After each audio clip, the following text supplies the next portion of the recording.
ಜೀವನದಲ್ಲಿ ಯಾರೇ ಆದ್ರೂ ಚಾಮುಂಡಿ ಬೆಟ್ಟಕ್ಕೆ ಬನ್ನಿ, ಅದರಲ್ಲೂ ಈ ಸ್ಟೆಪ್ ಹತ್ಕೊಂಡು ಹೋಗಿ.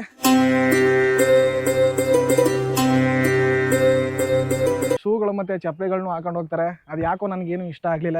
100 ಜನ ಅಷ್ಟು ರಾಕ್ಷಸರು ಹುಟ್ಟಬೇಕು ಅಂದ್ಬಿಟ್ಟು ಆ ಥರ ಹೊರ ತಗೊಂಡು ಅಂದರೆ ಕಮಲದ ಹೂವನ್ನೆಲ್ಲ ಇಟ್ಟಿದ್ದಾರೆ ದೇವಿಗೆ. ಹಾಯ್ ನಮಸ್ಕಾರ, ಹೇಗಿದ್ದೀರಾ? Welcome back to my YouTube channel. Guys, ನಾನು ಇವಾಗ ಪ್ರೆಸೆಂಟ್ ಎಲ್ಲಿದ್ದೀನಿ ಅಂತ ಹೇಳಿದ್ರೆ ಚಾಮುಂಡಿ ಬೆಟ್ಟದ ತಪ್ಪಲಿನಲ್ಲಿರುವಂತಹ ಸ್ಟೆಪ್ಸ್ಗಳೇನಿದೆ, ಇಲ್ಲಿಂದ ಚಾಮುಂಡಿ ದರ್ಶನ ಪಡೆಯೋದಕ್ಕೆ ತುಂಬ ಜನ ಏನು ಮಾಡ್ತಾರೆ, ಸ್ಟೆಪ್ ಮುಖಾಂತರ ಹೋಗ್ತಾರೆ. ಬೇರೆ ಕಡೆ ರೋಡ್ ಇದೆ, ಆ ಕಡೆಯಿಂದನೂ ಬರ್ತಾರೆ. ಆದರೆ ಇವಾಗ ನಾನು ಹೋಗ್ತಾ ಇರೋದು ಸ್ಟೆಪ್ ಮುಖಾಂತರ ಹೋಗ್ತಾ ಇದ್ದೀನಿ. ನಾನು ಫಸ್ಟ್ ಟೈಮ್ ಇಲ್ಲಿಗೆ ಬಂದು ಇವಾಗ ಸ್ಟೆಪ್ ಮುಖಾಂತರ ಹೋಗ್ತಾ ಇರೋದು.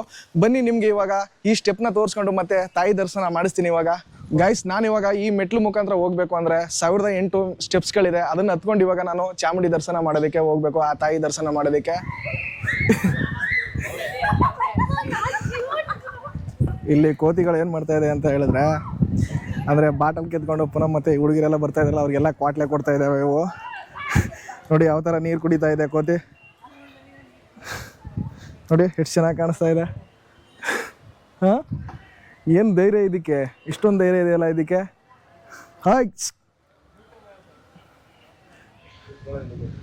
ಮೊದಲಿಗೆ ನಾವು ಸ್ಟೆಪ್ ಹತ್ತೋಕ್ಕೂ ಮುಂಚೆನೇ ಇಲ್ಲೊಂದು ಚಾಮುಂಡಿ ತಾಯಿಯ ಒಂದು ವಿಗ್ರಹ ಇದೆ ನೋಡಿ. ಮುಂದೆ ಹಾಗೆ ಒಂದು ತ್ರಿಶೂಲ ಇದೆ.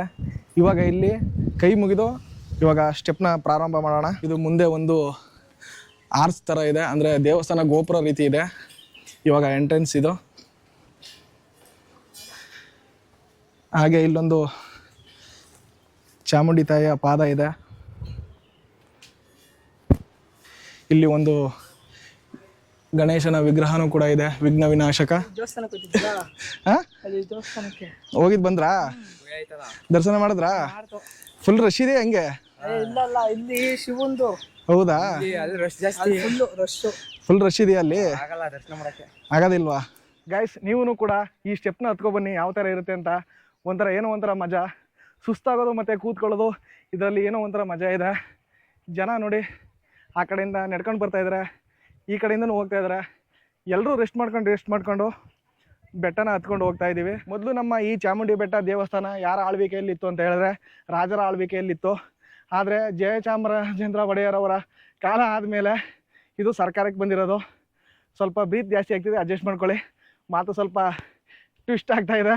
ಹಾಗೆ ಮೆಟ್ಲುಗಳನ್ನ ಹತ್ಕೊಂಡು ಬರಬೇಕಾದ್ರೆ ಇಲ್ಲೊಂದು ಕಾಲಭೈರವೇಶ್ವರ ಸ್ವಾಮಿ ದೇವಸ್ಥಾನ ಅಂತ ಇದೆ, ಸನ್ನಿಧಿ ಇಲ್ಲಿದೆ. ಕ್ಲೋಸ್ ಮಾಡಿದ್ದಾರೆ ಇದನ್ನು. ಜೀವನದಲ್ಲಿ ಯಾರೇ ಆದ್ರೂ ಚಾಮುಂಡಿ ಬೆಟ್ಟಕ್ಕೆ ಬನ್ನಿ, ಅದರಲ್ಲೂ ಈ ಸ್ಟೆಪ್ ಹತ್ಕೊಂಡು ಹೋಗಿ.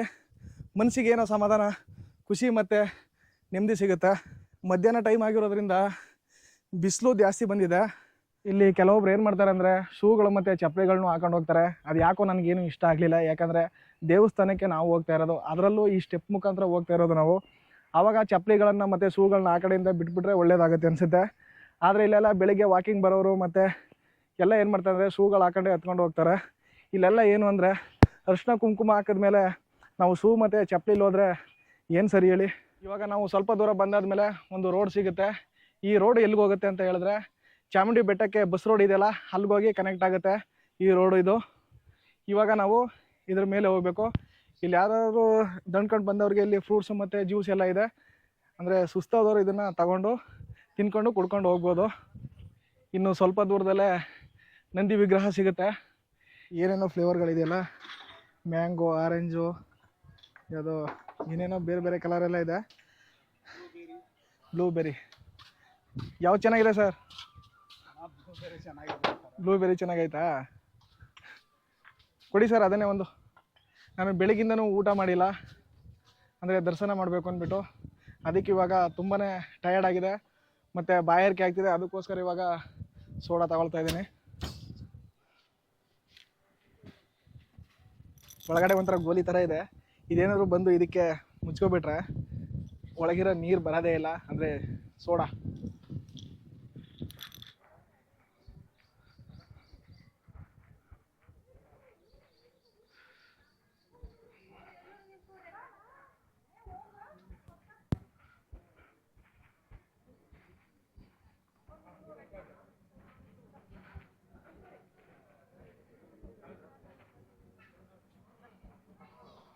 ಆ ನಂದಿ ವಿಗ್ರಹ ಏನಿದೆ ಅದನ್ನೆಲ್ಲ ವೀಡಿಯೋ ಶೂಟ್ ಮಾಡಬಾರ್ದಂತೆ. ಯಾಕೆ ಅಂತ ಹೇಳಿದ್ರೆ ಗೌರ್ಮೆಂಟಿಂದ ಅದಕ್ಕೆ ಆರ್ಡ್ರ್ ತಗೋಬೇಕಂತೆ, ಪರ್ಮಿಷನ್ ಬೇಕಂತೆ. ನಾವೆಲ್ಲಿ ತಗೊಂಡು ಬರೋಣ ಪರ್ಮಿಷನ್ನು? ನಾವು ಇಲ್ಲೇ ಲೋಕಲ್ ಆಗಿರೋದ್ರಿಂದ ವಿಡಿಯೋ ಮಾಡ್ತಾಯಿದ್ದೀವಿ ಅಷ್ಟೇ. ಅಂದರೆ ಅವರು ಏನೇನೋ ಹೇಳ್ತಾರೆ, ರೂಲ್ಸ್ ಪ್ರಕಾರ ಇರುತ್ತೆ, ಅದನ್ನು ಮಾಡ್ತಾರೆ, ಅದನ್ನು ತಪ್ಪು ಅನ್ನೋಕ್ಕಾಗಲ್ಲ. ಅಲ್ಲಿನ ಅರ್ಚಕರು ಆ ಥರ ಹೇಳಿದರು ನನಗೆ.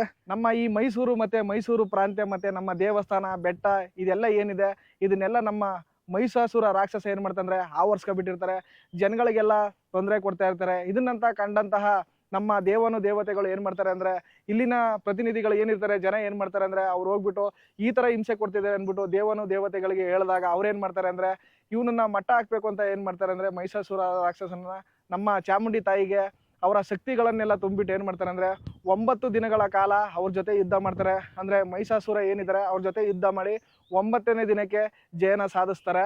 ಮಹಿಷಾಸುರ ಏನಿದ್ದಾರೆ ಅವರೇನು ದಡ್ರಲ್ಲ.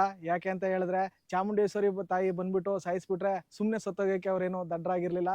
ಅದಕ್ಕೆ ಅವರು ಇನ್ನೊಂದು ಪ್ಲ್ಯಾನ್ ಮಾಡ್ಕೊಂಡಿದ್ರು. ಏನು ಅಂತ ಹೇಳಿದ್ರೆ, ಆ ರಾಕ್ಷಸ ಏನು ಮಾಡಿದ್ರು ಅಂತ ಹೇಳಿದ್ರೆ, ಬ್ರಹ್ಮನ ಹತ್ರ ವರ ತಗೊಂಡಿದ್ರು, ಅಂದರೆ ತಪಸ್ಸು ಮಾಡಿ ವರ ತಗೊಂಡಿದ್ರು. ಅವಾಗ ಅವ್ರು ಏನು ವರ ಕೇಳಿದ್ರು ಅಂತ ಹೇಳಿದ್ರೆ, ನನ್ನನ್ನೇನಾದರೂ ಸಾಯಿಸಕ್ಕೆ ಬಂದಾಗ ಏನಾದರೂ ಅವರ ಬ್ಲಡ್ ಏನಿದೆ, ಹನಿ ಏನಿದೆ, ಅದು ಭೂಮಿಗೆ ತಾಕಿದಾಗ ಅದರಲ್ಲಿ 100 ಜನ ಅಷ್ಟು ರಾಕ್ಷಸರು ಹುಟ್ಟಬೇಕು ಅಂದ್ಬಿಟ್ಟು ಆ ಥರ ವರ ತಗೊಬಿಟ್ರು.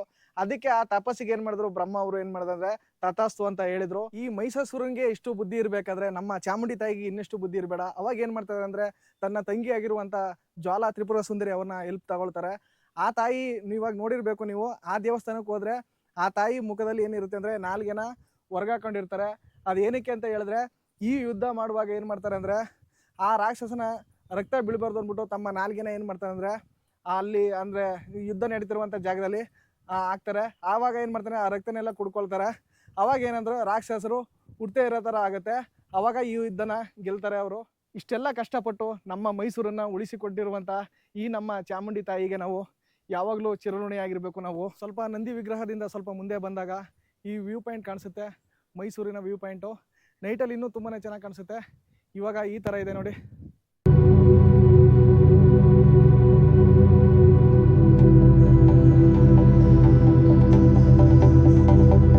ಈ ವ್ಯೂ ಪಾಯಿಂಟ್ ನೋಡಬೇಕಾದ್ರೆ ಸ್ವಲ್ಪ ಹುಷಾರಾಗಿ ಬರಬೇಕು. ಬಂಡೆಗಳಿದೆ, ಸ್ವಲ್ಪ ಜಾರ್ ಬಿಡುತ್ತೆ. ಇಲ್ಲಿ ಬಂದು ನೋಡಿದಾಗ ಸೂಪರಾಗಿ ಕಾಣಿಸುತ್ತೆ ವ್ಯೂವು. ನಮ್ಮ ಅರ್ಧ ಮೈಸೂರೇ ಕಾಣಿಸುತ್ತೆ, ಅರ್ಧ ಅಂತಲ್ಲ, ಆ ಕಡೆ ಕಾಣಿಸಲ್ಲ, ಸ್ವಲ್ಪ ಮುಕ್ಕಾಲು ಭಾಗ ಮೈಸೂರು ಕಾಣಿಸುತ್ತೆ ಈ ವ್ಯೂ ಪಾಯಿಂಟಲ್ಲಿ. ಈ ರೋಡ್ ಏನು ಬರುತ್ತೆ, ಇದು ನಂಜನಗೂಡು ರೋಡ್. ಇದು ಅಂದರೆ ಆ ಭಾಗದಲ್ಲಿ ಬೇರೆ ಕಡೆ ಕಾಣಿಸುತ್ತೆ. ಅಂದರೆ ಇಲ್ಲಿ ಒಂದು ಮುಕ್ಕಾಲು ಭಾಗ ಕಾಣಿಸುತ್ತೆ. ನಮ್ಮ ಮೈಸೂರು ನೋಡಿ ಎಷ್ಟೊಂದು ಬೆಳೆದಿದೆ ಇವಾಗ. ಹಾಗೆ ಮುಂದೆ ನಡ್ಕೊಂಡು ಬರ್ತಾ ಇರಬೇಕಾದ್ರೆ ವ್ಯೂ ಪಾಯಿಂಟಿಂದ ಮುಂದೆ ಇಲ್ಲೊಂದು ಆಂಜನೇಯ ಸ್ವಾಮಿ ಟೆಂಪಲ್ ಇದೆ. ಜೈ ಬಜರಂಗ ಬಲಿ. ಇವಾಗ ವೆದರ್ ಯಾವ ಥರ ಇದೆ ಅಂತಂದರೆ, ಕೋಲ್ಡ್ ಆಗಿರೋದ್ರಿಂದ ಆರಾಮಾಗಿ ನಡ್ಕೊಂಡು ಬರ್ಬೋದು. ಇನ್ನೂ ಏನಾದರೂ ಬಿಸಿಲು ಜಾಸ್ತಿ ಬಂದುಬಿಟ್ಟಿದ್ರೆ, ಇವಾಗ ಮೋಡ ಇದೆ, ಅದರಿಂದ ಆರಾಮಾಗಿ ನಡ್ಕೊಂಡು ಹೋಗ್ತಾ ಇದ್ದೀನಿ. ಬಿಸಿಲಿದ್ರೆ ತುಂಬಾ ಕಷ್ಟ ಆಗುತ್ತೆ. ಅವ್ರ ಅಣ್ಣ ಹೇಳ್ದಂಗೆ ವಾಕಿಂಗ್ ಅವರು ಅದೇನು 25 ನಿಮಿಷಕ್ಕೆ ಹೋಗಿದ್ದು ಬಂದುಬಿಡ್ತಾರಂತೆ. ಅದು ಹೆಂಗೆ ಬರ್ತಾರೋ ಏನೋ ನಮಗಂತೂ ಗೊತ್ತಿಲ್ಲ. ಇನ್ನೇನು ಇವಾಗ ಸ್ಟೆಪ್ಪೆಲ್ಲ ಮುಗೀತು. ಇವಾಗ ದೇವಸ್ಥಾನಕ್ಕೆ ಎಂಟ್ರಿ ಆಗ್ತಾಯಿದ್ದೀನಿ. ಕೊನೆಗೂ ನಾನು 1108 ಮೆಟ್ಲುಗಳನ್ನ ಹತ್ಕೊಂಡು ಇವಾಗ ಈ ಪ್ಲೇಸಿಗೆ ಬಂದಿದ್ದೀನಿ. ಅಲ್ಲಿಂದ ಇಲ್ಲಿಗೆ ಬರೋ ತನಕ ಸುಮಾರು 10 ಇಲ್ಲ ಅಂದರೂ ನನಗೆ 1.5 hour ಅಷ್ಟು ತಗೊಳ್ತು. ಅಂದರೆ ವೀಡಿಯೋ ಮಾಡ್ಕೊಂಡು ಬರ್ತಿದ್ನಲ್ಲ, ಅದಕ್ಕೆ ಸ್ವಲ್ಪ ಲೇಟ್ ಆಯಿತು. ಇಲ್ಲಾಂದರೆ 1 hourಗೆ ಬಂದಿರುತ್ತಿದೆ. ಇವಾಗ ನಾನು ದೇವಸ್ಥಾನಕ್ಕೆ ಹೋದರೆ ಅಲ್ಲಿ ಒಳಗಡೆ ಫ್ರೀ ಇರುತ್ತೋ ಏನೋ ಗೊತ್ತಿಲ್ಲ. ದರ್ಶನ ಸಿಕ್ಕಿದ್ರೆ ಚೆನ್ನಾಗಿರುತ್ತೆ, ಇಲ್ಲಾಂದರೆ ರಶ್ ಇದ್ದರೆ ವಾಪಸ್ ಬರಬೇಕಾಗುತ್ತೆ.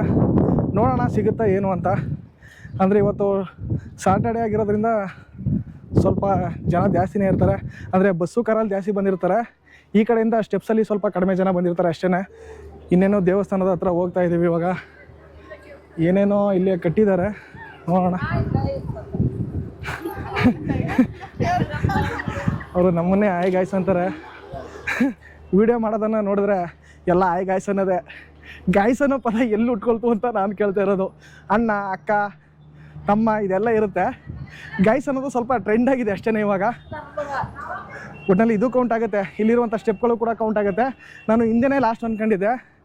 ಈ ಸ್ಟೆಪ್ಪು ಸೇರಿ 1008 ಸ್ಟೆಪ್ ಆಗುತ್ತೆ. ಇವಾಗ ನಮ್ಮ ಚಾಮುಂಡೇಶ್ವರಿ ತಾಯಿಯ ಗೋಪುರ ಕಾಣಿಸ್ತಾ ಇದೆ. ಓಹೋ, ನೋಡಿದ್ರೆ ಇಷ್ಟೊಂದು ಜನ ಬಂದಿದ್ದಾರೆ. ತುಂಬ ಜನ ದರ್ಶನ ಮಾಡೋದಕ್ಕೆ ಆಗಲ್ಲ. ಇವಾಗ ನಿಂತ್ಕೊಂಡು ನಾನು 5 ಗಂಟೆ 6 ಗಂಟೆ ಆಗುತ್ತೆ ಅನಿಸುತ್ತೆ. ಅಷ್ಟೊಂದು ಜನ ಬಂದಿದ್ದಾರೆ ಇಲ್ಲಿ. ಇವಾಗ ದರ್ಶನ ಮಾಡೋದಕ್ಕೆ ಆಗಲ್ಲ ಅನಿಸುತ್ತೆ. ಅಂದರೆ ಟಿಕೆಟ್ ಕೌಂಟ್ರ್ಗಳಿದೆ, ಒಂದು 30 ರೂಪೀಸು 100 ರೂಪಾಯಿ ಏನೋ ಮೊದಲೊಂದು ಸರಿ ಬಂದಿದ್ದೆ ನಾನು ವೆಹಿಕಲಲ್ಲಿ, ಅವಾಗ ನೋಡಿದ್ದೀನಿ. ಇವಾಗ ಅದರಲ್ಲೂ ಹೋದ್ರೂ ಎಷ್ಟು ಟೈಮ್ ಆಗುತ್ತೆ ಏನೋ ಗೊತ್ತಿಲ್ಲ. ಫುಲ್ ಏನಾದರೂ ಜನ ಇದ್ದರೆ ನೆಕ್ಸ್ಟ್ ಟೈಮ್ ಬಂದು ಬೈಕಲ್ಲಿ ಬರ್ತೀನಿ, ವೆಹಿಕಲಲ್ಲಿ ಆವಾಗ ಅದನ್ನು ತೋರಿಸ್ತೀನಿ ತಾಯಿ ದರ್ಶನನ. ಅಂದರೆ ವೀಡಿಯೋನೂ ಮಾಡೋಕ್ಕಾಗಲ್ಲ, ನಾವು ಒಳಗಡೆ ಗರ್ಭಗುಡಿ ಏನಿದೆ ಅಲ್ಲೂ ವೀಡಿಯೋ ಮಾಡೋಕ್ಕಾಗೋದಿಲ್ಲ. ಅಂದರೆ ಹೊರಗಡೆ ಹೋಗ್ಬಿಟ್ಟು ದೇವಸ್ಥಾನ ಮುಂಭಾಗ ಮಾತ್ರ ತೋರಿಸ್ಬೋದು ಅಷ್ಟೇ. ಇವಾಗ ಮೂಲ ವಿಗ್ರಹ ಏನಿದೆ ಅದನ್ನು ನಾವು ತೋರಿಸೋದಕ್ಕಾಗಲ್ಲ, ಅಲೌನೂ ಮಾಡಲ್ಲ ಅವರು. ಬೇರೆ ದಿನಗಳಲ್ಲಿ ಕಡಿಮೆ ಇರ್ತಾಯಿದ್ರು, ಇವಾಗ ಸ್ವಲ್ಪ ಜಾಸ್ತಿ ಬಂದಿದ್ದಾರೆ. ಫ್ರೀ ಇರುತ್ತೆ ಅಂದರೆ ಸೋಮವಾರ, ಮಂಗಳವಾರ, ಬುಧವಾರ ಆ ಟೈಮಲ್ಲಿ ಮಾತ್ರ ಜನ ಕಡಿಮೆ ಇರ್ತಾರೆ, ಇಲ್ಲಾಂದರೆ ಹಿಂಗೇನೆ ಜಾಸ್ತಿನೇ ಇರ್ತಾರೆ. ಈ ಕಡೆ ಎಲ್ಲ ಹೂವು ಹಣ್ಣು ಕಾಯಿ ಅಂದರೆ ಕಮಲದ ಹೂವನ್ನೆಲ್ಲ ಇಟ್ಟಿದ್ದಾರೆ ದೇವಿಗೆ. ಇದನ್ನು ತಗೊಂಡೋಗಿ ಪೂಜೆ ಮಾಡಿಸೋವಂಥದ್ದು. ಹಾಂ, ಮಲ್ಲಿಗೆ ಹೂವು, ತಮ್ಮ ಮಲ್ಲಿಗೆ ಹೂವು ಮಾಡು ಅಂತ ಹೇಳ್ತಿದ್ದಾನೆ ವಿಡಿಯೋನ. ನೋಡಿ ಯಾವ ಥರ ಇದೆ.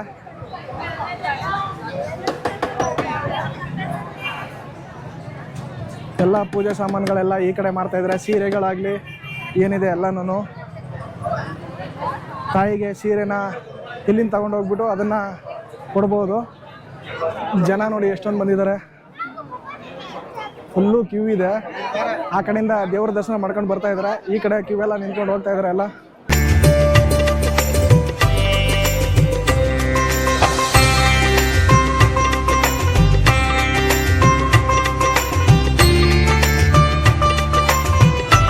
ಯಾವುದೋ ಒಂದು ಮಗು ಕಳ್ಕೊಬಿಟ್ಟು ಇವಾಗ ಸಿಕ್ಕಿದೆ ಅಂದ್ಬಿಟ್ಟು ಅನೌನ್ಸ್ಮೆಂಟ್ ಮಾಡ್ತಾ ಇದ್ದಾರೆ. ನಮ್ಮ ಚಾಮುಂಡೇಶ್ವರಿ ಅಧಿದೇವತೆ ಯಾವ ಥರ ಕಾಣಿಸ್ತಾ ಇದೆ ಮುಂದೆ ಇರುವಂಥ ಗೋಪುರ ನೋಡಿ. ಇಲ್ಲಿ ಫೋಟೋ ತೆಗೆಯೋರು ಇರ್ತಾರೆ, ಇನ್ಸ್ಟೆಂಟಾಗಿ ಒಂದು 5 ನಿಮಿಷದಲ್ಲಿ ಫೋಟೋನ ತೆಗೆದುಬಿಟ್ಟು ಅವ್ರಿಗೆ ಪ್ರಿಂಟ್ ಕೊಡ್ತಾರೆ. ಒಂದು ದೊಡ್ಡದಾಗೇ ಇರುತ್ತೆ ಅದು ಫ್ರೇಮ್ ಒಟ್ಟಿನಲ್ಲಿ. ಇದೇ ನಮ್ಮ ಚಾಮುಂಡೇಶ್ವರಿ ತಾಯಿಯ ಸನ್ನಿಧಿ, ಅದರ ಮುಂಭಾಗ ಇದ್ದೀನಿ. ಒಳಗಡೆ ಹೋಗಬೇಕು ಅಂತ ಹೇಳಿದ್ರೆ ಸದ್ಯಕ್ಕೆ ಆಗ್ತಾ ಇಲ್ಲ, ಯಾಕಂದರೆ ರಶ್ ಇದೆ. ಇನ್ನೊಂದು ದಿನ ಬಂದಾಗ ಅದನ್ನು ದರ್ಶನ ಮಾಡ್ಕೊಳ್ತೀನಿ ನಾನು. ಅಂದರೆ ನಾವು ಮೈಸೂರಲ್ಲೇ ಇರೋದ್ರಿಂದ ಏನು ತೊಂದರೆ ಏನಿಲ್ಲ, ಬಂದು ಯಾವಾಗಲಾದ್ರು ದರ್ಶನ ಮಾಡ್ತಾಯಿನಿ. ಈ ಕಡೆ ಭಾಗದಲ್ಲಿ ಜನ ಯಾರೂ ಜಾಸ್ತಿ ಬರ್ತಾಯಿಲ್ಲ, ಅಂದರೆ ದೇವ್ರ ದರ್ಶನ ಮಾಡ್ಕೊಂಡು ಬಂದ್ಬಿಡ್ತಾರೆ. ಆದರೆ ಆ ಕಡೆ ಭಾಗದಲ್ಲಿ ಅಂದರೆ ಕ್ಯೂ ನಿಂತಿದ್ದಾರಲ್ಲ, ಒಳಗಡೆ ದೇವಸ್ಥಾನ ಎಂಟ್ರೆನ್ಸ್ ಇರುತ್ತಲ್ಲ, ಅಲ್ಲಿ ಮಾತ್ರ ತುಂಬ ಜನ ಇದ್ದಾರೆ. ಅಲ್ಲಿ ಏನಾದರೂ ನಾನು ಇವಾಗ ನಿಂತ್ಕೊಂಡ್ರೆ ಇಲ್ಲ ಹತ್ತತ್ರ ಅಂದ್ರೂ ಒಂದು 4 ಅವರ್ 5 ಅವರ್ ಆಗುತ್ತೆ, ಅಷ್ಟೊಂದು ಜನ ಬಂದಿದ್ದಾರೆ ಇಲ್ಲಿ. ನನ್ನ ಹಿಂದೆ ಇವಾಗ ಏನು ಕಾಣಿಸ್ತಿದೆ ನೋಡಿ, ಅಲ್ಲಿ ಒಬ್ಬ ರಾಕ್ಷಸ ಇದ್ದಾರಲ್ಲ, ಇವರೇನೆ ಮಹಿಷಾಸುರ. ಇವ್ರನ್ನ ನಮ್ಮ ಚಾಮುಂಡೇಶ್ವರಿಯವರು ಕೊಂದಿರುವಂಥದ್ದು.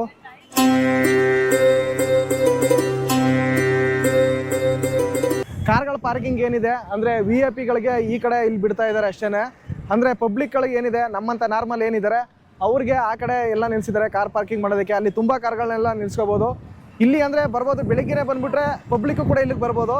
ಅಂದರೆ ಇಲ್ಲಿ VIP ಗಳು ಮಾತ್ರ ಸ್ವಲ್ಪ ಜಾಸ್ತಿ ಆದ್ಯತೆ ಕೊಡ್ತಾರೆ. ಅಲ್ಲಿ ಗೇಟ್ ಹಾಕೊಂಡಿದ್ದಾರೆ, ಪೊಲೀಸರೆಲ್ಲ ಗೇಟ್ ಹಾಕೊಂಡು ಬಿಡಲ್ಲ ಒಳಗಡೆ ಬರುವಂಥ ಕಾರ್ಗಳಿಗೆ. ಆ ಕಡೆ ಏನಿದೆ ಇನ್ನೊಂದು ಭಾಗ ಇದೆ, ಅಲ್ಲಿ ಪಾರ್ಕಿಂಗ್ ಸೂಪರಾಗಿ ಮಾಡಿದ್ದಾರೆ. ಅಲ್ಲಿ ಬಂದು ವೆಹಿಕಲ್ ನಿಲ್ಲಿಸ್ಬಿಟ್ಟು ಇಲ್ಲಿಗೆ ದರ್ಶನ ಮಾಡೋಕ್ಕೆ ಬರ್ಬೋದು. ನಾನಿವಾಗ ಡೈರೆಕ್ಷನ್ ಮಾಡೋದಕ್ಕೆ ಒಂದು ಟೋಪಿ ತೊಗೊಂಡಿದ್ದೀನಿ. ಹಾಗನ್ಕೊಂಡ್ರೆ ಯಾವ ಡೈರೆಕ್ಷನ್ ಏನಿಲ್ಲ, ಅಂದರೆ ದೇವಸ್ಥಾನಕ್ಕೆ ಬಂದಾಗ ಏನಾದರೂ ಒಂದು ವಸ್ತುನ ತೊಗೊಂಡು ಹೋಗ್ಬೇಕಂತ ಮನೆಗೆ, ಅದಕ್ಕೋಸ್ಕರ ಇವಾಗ ಈ ಟೋಪಿನ ತೊಗೊಂಡಿದ್ದೀನಿ. ಹಳೇದು ಒಂದು ಟೋಪಿ ಇತ್ತು, ಅದು ಹಾಳಾಗಿಬಿಡ್ತು, ಅದಕ್ಕೆ ಇವಾಗ ಇದನ್ನು ತೊಗೊಂಡಿದ್ದೀನಿ, ಸುಮ್ಮನೆ ಇರಲಿ ಅಂತ ಅಷ್ಟೇ. ನಾನು ನೋಡಿದ್ರೆ ಈ ಕಡೆ ಬಂದುಬಿಟ್ಟಿದ್ದೀನಿ, ಹೋಗೋದಕ್ಕೆ ಆ ಕಡೆ ರೂಟ್ ಇದೆ, ನಮಗೆ ಮರ್ತೋಗ್ಬಿಟ್ಟೈತೆ. ಇವಾಗ ಆ ಕಡೆ ಹೋಗಬೇಕು ಗೈಸ್. ಇವಾಗ ಸ್ಟೆಪ್ ಇಳ್ಕೊಂಡು ಬಂದೆ, ಇವಾಗ ಮುಗೀತು. ಅಂದರೆ ನಾನು ಏನು ಅಂದ್ಕೊಂಡಿದ್ದೆ ಅದನ್ನು ರೀಚ್ ಮಾಡಿಬಿಟ್ಟು ಬಂದೆ, ಆದರೆ ದೇವರ ದರ್ಶನ ಒಂದು ಮಾಡೋಕ್ಕಾಗಲಿಲ್ಲ ಅಷ್ಟೇ. ಏನೇ ಆಗಲಿ ನಾವು ಶಕ್ತಿ ಇರಾಗ ಈ ಥರ ಮೆಟ್ಲುಗಳನ್ನ ಹತ್ಕೊಂಡು ಹೊಟ್ಟೋಗ್ಬೇಕು. ಇನ್ನೊಂದು 20-30 ವರ್ಷ ಆದರೆ ನಮ್ಮ ಕೈಲಿ ಎತ್ತಕ್ಕಾಗತ್ತಾ? ಯಾರೇ ಆದರೂ ಅಷ್ಟೇ, ಮಿಸ್ ಮಾಡ್ಕೋಬೇಡಿ. ನಿಮಗೆ ಸ್ಟ್ರೆಂತ್ ಇದ್ದಾಗ ಬಂದು ಇಲ್ಲಿ ಎತ್ಕೊಂಡು ಖುಷಿ ಪಡಿ. ನಾವು ಒಂದಿನ ಹೋಗ್ಬಿಟ್ಟು ಅಂದರೆ ಬೆಟ್ಟದ ಮೇಲೆ ಹೋಗಿದ್ವಿ ನಡ್ಕೊಂಡು ಅನ್ನೋದನ್ನ ನೀವು ನೆನಪಲ್ಲಿ ಇಟ್ಕೋಬೋದು. ಈ ವಿಡಿಯೋ ಏನಾದರೂ ನಿಮ್ಗೆ ಇಷ್ಟ ಆಗಿದೆ ಪ್ಲೀಸ್ ಸಬ್ಸ್ಕ್ರೈಬ್ ಮಾಡಿ, ಲೈಕ್ ಮಾಡಿ, ಶೇರ್ ಮಾಡಿ, ಹಾಗೆ ಬೆಲ್ ಐಕನ್ ಪ್ರೆಸ್ ಮಾಡಿ ಅಂತ ಹೇಳ್ತಾ ಮತ್ತೊಂದು ಅದ್ಭುತವಾದ ವಿಡಿಯೋ ಜೊತೆ ಸಿಗೋಣ. ಅಲ್ಲಿವರೆಗೂ ನಮಸ್ಕಾರ.